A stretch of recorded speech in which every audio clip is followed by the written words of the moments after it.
friends, we're back with American Miscellany, of course, and we're reading essay number 155. However, it's a long essay, so I've decided to kind of break up the essay. We just finished reading the first part of the essay entitled Speaking Machines, and now we're moving on to part two called Calculating Machines.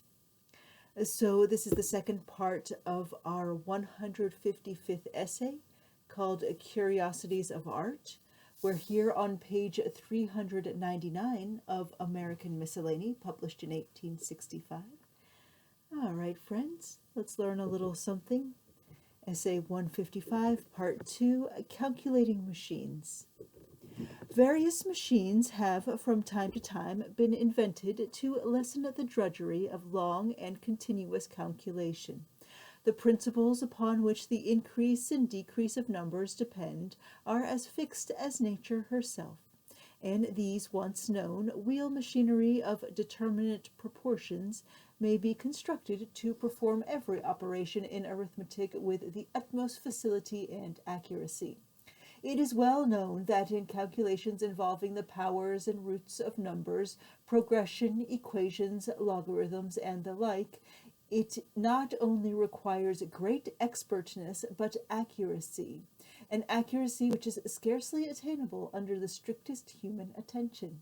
Such calculations are of indispensable utility in astronomy, navigation, and geography, as well as in general mathematics, and for application are usually printed in tabular forms, embracing many hundred pages of thick-set figures.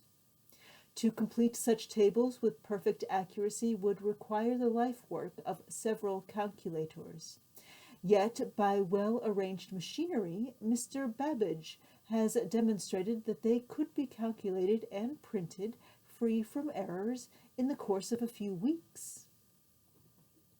The most extensive and ingenious of calculating machines are undoubtedly those invented and so far perfected by Mr. Babbage. That constructed at the expense of the British government for the calculation of astronomical and nautical tables is, we believe, not yet completed, in consequence of some misunderstanding which caused a suspension of its progress in 1833. This employed 120 figures in its calculation. At a later period, Mr. Babbage began another on his own account, intended to compute with 4,000 figures. Of the former invention, Sir David Brewster, in 1832, speaks in the following terms. Of all the machines which have been constructed in modern times, the calculating machine is doubtless the most extraordinary. Pieces of mechanism for performing particular arithmetical operations have been long ago constructed, but these bear no comparison, either in ingenuity or in magnitude, to the grand design conceived and nearly executed by Mr. Babbage.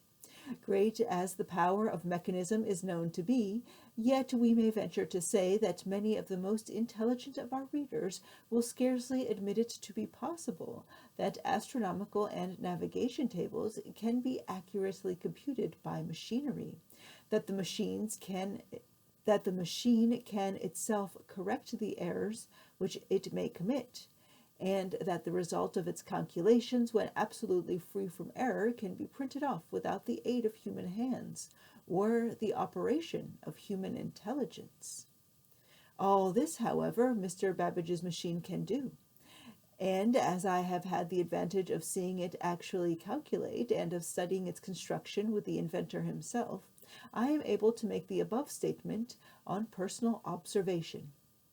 The machine consists essentially of two parts, a calculating part and a printing part, both of which are necessary to the fulfillment of Mr. Babbage's views, for the whole advantage would be lost if the computations made by the machine were copied by human hands and transferred to types by the common process. The greater part of the calculating machinery is already constructed, and exhibits workmanship of such extraordinary skill and beauty that nothing approaching to it has been witnessed. At a later period, we find Dr. Lardner stating that the principle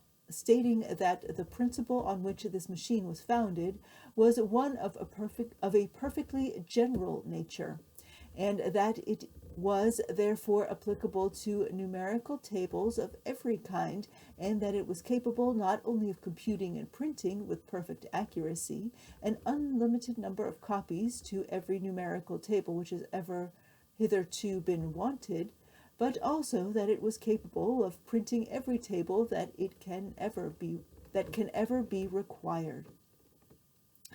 It appears that the front elevation of the calculating machinery presents 7 upright columns, each consisting of 18 cages of wheelwork, the mechanism of each cage being identically the same, and consisting of 2 parts, one capable of transmitting addition from the left to the right, and the other capable of transmitting the process of carrying upward, for it seems that all calculations are by this machine reduced to the process of addition. There will therefore be 136 repetitions of the same train of wheelwork, each acting upon the other, and the process of addition with which the pen would be going on successively from figure to figure will here be performed simultaneously, and as the mechanism cannot err, with unfailing accuracy. The results of the calculating section are transferred by the mechanical means to the printing machinery, and the types are moved by wheelwork and brought successively into the proper position to leave their impressions on a plate of copper, this copper serving as a mold from which stereotyped plates without limit may be taken. It has been hinted at in the above description that various calculating machines have been invented, all, however, of inferior pretensions to that of Mr. Babbage. Thus, Louis Forchi, a Milanese cabinet maker,